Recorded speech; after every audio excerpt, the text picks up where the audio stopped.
Alright, next we're going to do is 18 Lohan. Lohan means an old man, or a Buddhist deity on his last generation of chimeric cycle. What this is there's 108 major Lohan techniques. This is a combination that assist or complement the 18 monks boxing in the original series. So what we're going to try to do is it has 10 techniques of simultaneous, 10 techniques of counter grabbing. Then it has 5 more techniques of attacking with the hands, and then 5 more techniques of countering kicks.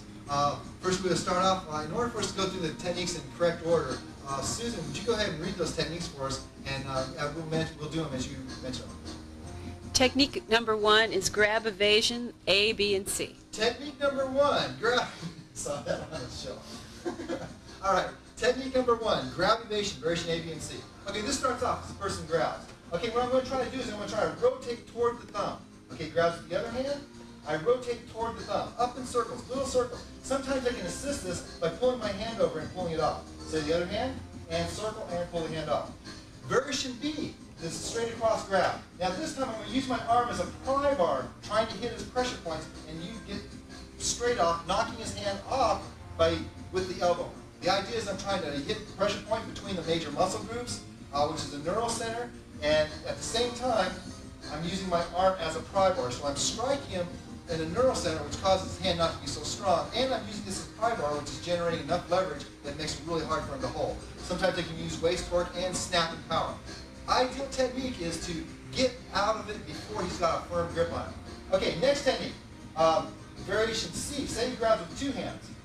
Okay, now this is a multiple thing. You bend him in the nose, grab him up, pull, and strike, or just drop your elbow below his fingers and rise up. You should get it off. Again, from here. Drop your elbow below his fingers and rise up. Okay, or pull the hands striking out. Okay, grab evasion, variation A, B, and C. Technique number 2 is the straight grab counter. Okay, now we're going to develop this into a combative technique. Okay, straight grab counter, he grabs straight across. Now what I'm going to do is I'm going to pull his hand up to check, because he's got a hand to punch me. Okay, I'm going to twist my waist, I'm going to hit that pressure point using this arm as a pry. Okay, I've got his hand released. Now I'm going to discourage you from doing it again. I'm going to back fist to the bridge of the nose and hammer fist to the groin. The bridge of the nose leans them back. I want to hit the bridge of the nose first because I want their eyes to water so they can't see what I'm doing. And as they lean back and hammer fist to the groin, then reinforces the idea that they shouldn't have done that. Okay, kind of looks like this in a fast method. Okay? And as my hand goes up, this hand goes down the blocks. As this hand goes up, this hand comes up the block. Just in case they threw something that I wasn't aware of, I'm prepared. Right? Next technique is crossing grab counter. Crossing grab counter. Okay, now, say he's crossing like a handshake. He's got her hand. Now, what I'm going to try to do is, his hand might be really, really strong. This might be a really, really big guy. And Michael is very, very big and very strong. Big guy. Okay, all right. This time, I'm stepping in, twisted stance, counter grabbing. I grab, pull the arm, break the elbow. Now I'm going to try to hit slightly behind the elbow. Then step in, strike to the temple, drop, keeping pressure on it, and elbow the spine, or dragging coming up. All right, coming from this side, give you an idea. Okay, crossing grab counter.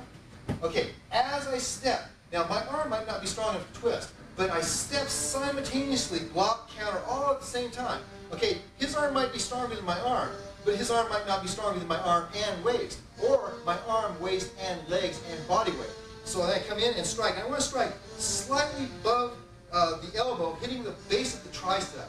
This also frogs the tricep, so he can't no longer do any kind of vertical punching just in case it doesn't work, and now he's going to hit me. Striking. Then from here I follow it straight up. Elbow the temple, keep pressure on it, drop, elbow the spine as I get away. Heel, and I'm not running.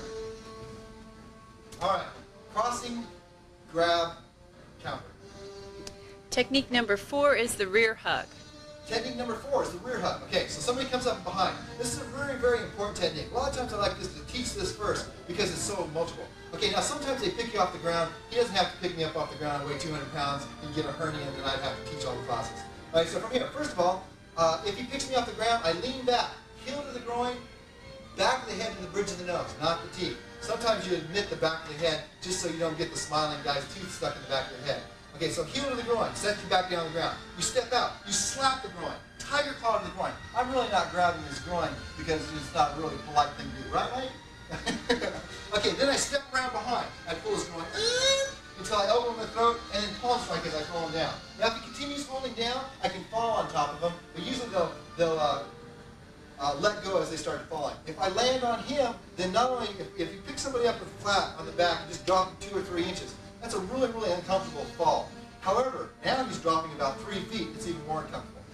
Try it again from here, let's go from the side. Okay, first of all, I heel. As I step out and slap my foot, I slap grab. Step around behind both of his legs. Pull up, shift into a forward bow, and strike. Okay, this knee must remain bent. If it's straight like this, I'll fall too for sure because the leverage will prime me down. All right? This technique is really, really versatile. Is that he can also grab me in rear hug free. I can heel, step out, slap, grab, step around, and throw him down. I won't throw you down. Okay, which elbow to the throat. Also insist on throwing him back. I can grab in a full Nelson, flick the eyes, heels, try to straighten down, step around, take down. He can grab me into a chokehold. Heels, slap, step around, take down. Something about a good slap to the groin really get your mind off of any type of things that you're preparing to do. Right? So this technique is really, really versatile and works a lot of things. That's one of the reasons I kind of like showing it first, but also we don't want to hit a high danger level where people injure other friends and stuff at the beginning. So you have to kind of take it in consideration of who people are. All right, rear hug, pin-free, rear hug evasion. Technique number 5 is headlock. Technique number 5 is headlock. Okay, so this guy's got me in a headlock. Okay, I step in, hammer fist to the groin and kidney. Reach back, there's a pressure point under the jawline, into the fingers and into the eyes. I pull back and strike the groin as I go over. As they're stretched out, they're leaning back. A palm strike to just above the bladder is an incredible, painful thing. Because you're stretched out, you're susceptible. Let's try it again. Okay, I step in, hammer fist, groin and kidney. Reach back, grab, pull, and strike. All right, from here, let's try from the other side. Okay, so he's got me in a headlock. I step in, hammer fist, groin, kidney. Reach back, grab, pressure point, and strike. Okay, these techniques are synonymous with 5-animal styles, such as Kempo. There's a lot of different systems that have these techniques. It's considered a 5-animal system. In a traditional Hungarian, it would look like this. All right. In headlock, again, there's a lot of different variations. For example, say the guy's got you in a headlock, you can't really set it. You can also reverse chop the groin, grab and palm strike. Or you can grab his leg, lift him, do a fireman's cradle or whatever. There's a lot of different techniques. What we're trying to do in this 18 Monks Boxing series, or 18 Lohan series, is try to get the simplest, most effective technique that's most likely to work on the street. All right?